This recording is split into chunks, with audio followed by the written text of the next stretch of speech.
ജാർഖണ്ഡ് മുഖ്യമന്ത്രിയായി ചമ്പൈ സോറൻ ഇന്ന് സത്യപ്രതിജ്ഞ ചെയ്യും. 10 ദിവസങ്ങൾക്കകം ഭൂരിപക്ഷം തെളിയിക്കണം. വിശദാംശങ്ങളുമായി രാധാകൃഷ്ണൻ ഡൽഹിയിൽ നിന്ന് ചേരുന്നു. Radhakrishnan, good morning.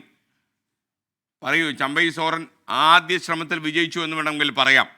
അതവിടെ അട്ടിമറിക്കപ്പെടുമെന്ന ഭയം വല്ലാതെ അവർക്കുണ്ടായിരുന്നു. ഒരുപടി കടന്നു. പറയൂ, ഡൽഹിയിലെ തണുപ്പിൻ്റെ കാര്യം പറയൂ. കുറഞ്ഞെന്ന് തോന്നുന്നല്ലേ? മഴയൊക്കെ പെയ്ത് ദൂരപരിധിയൊക്കെ കൂടിയെന്ന് മനസ്സിലാകുന്നു. ഇത് ഈ മഴ പെയ്തപ്പോഴാണ് നമുക്ക് ഇതിന്റെ വ്യക്തമായിട്ടുള്ള കാര്യം ഉണ്ടായിരുന്നത്. മഞ്ഞാണ് എന്ന് കരുതിയിരുന്ന ആളുകൾക്കൊക്കെ തെറ്റാണ് അവർ കരുതിയിരുന്നത് എന്നത് വ്യക്തമാക്കുന്ന ഒരു സാഹചര്യമാണ്. തണുപ്പ് വലുതായിട്ട് ഉണ്ടായിരുന്നത്.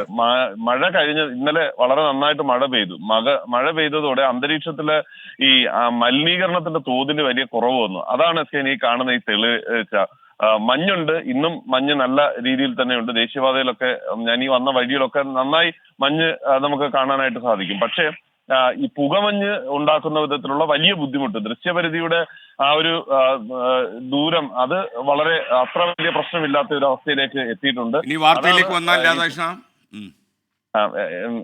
ഈ ചമ്പൈ സോറനെ മുഖ്യമന്ത്രിയായിട്ട് സത്യപ്രതിജ്ഞ ചെയ്യാനായിട്ട് ക്ഷണിച്ചിരിക്കുകയാണ്. അതിന് അടിസ്ഥാന കാരണമായിട്ടുള്ളത് ഗവർണർക്ക് കിട്ടിയ നിയമോപദേശമാണ്. ഗവർണർക്ക് ലഭിച്ച നിയമോപദേശം അനുസരിച്ച് ഏതെങ്കിലും സാഹചര്യത്തിൽ സത്യപ്രതിജ്ഞയ്ക്ക് നിയമസഭാ കക്ഷി നേതാവായി തെരഞ്ഞെടുക്കപ്പെട്ട JMM നേതാവിനെ ക്ഷണിച്ചില്ലെങ്കിൽ അത് സുപ്രീം കോടതി നടപടികളിലേക്ക് കാര്യങ്ങളെ എത്തിക്കും. അത് ഉചിതമല്ല എന്ന നിലപാടാണ് അദ്ദേഹത്തിന് ലഭിച്ചത്. ഇതിന്റെ അടിസ്ഥാനത്തിലാണ് ക്ഷണിച്ചിരിക്കുന്നത്. ഒരു ഉപാധിയുണ്ട്. 10 ദിവസത്തിനകം ഭൂരിപക്ഷം തെളിയിക്കണം എന്നുള്ള ആവശ്യമാണ് മുന്നോട്ട് വെച്ചിരിക്കുന്നത്. അതനുസരിച്ചിട്ടുള്ള നടപടികളാകും ഇന്ന് സ്വീകരിക്കുക. മാത്രമല്ല, ഇന്ന് സുപ്രീം കോടതിയിൽ ഈ സോറന്റെ ഹർജി പരിഗണിക്കുന്നുണ്ട്. ഹേമന്ത് സോറൻ നൽകിയിരിക്കുന്ന ഹർജിയിൽ പറയുന്നത് EDയുടെ അറസ്റ്റ് നിയമവിരുദ്ധമാണ് എന്നതാണ്. അതും ഇന്നത്തെ ദിവസത്തിൽ വളരെ പ്രധാനപ്പെട്ടതായിരിക്കും. അഥവാ സുപ്രീം കോടതി ഇടപെടൽ ഉണ്ടാകണം എന്ന ഒരു പ്രതീക്ഷ JMMന് ഉണ്ട്. അങ്ങനെയുള്ള ഒരു സാഹചര്യവും കൂടി ഇന്ന് ഉണ്ട്.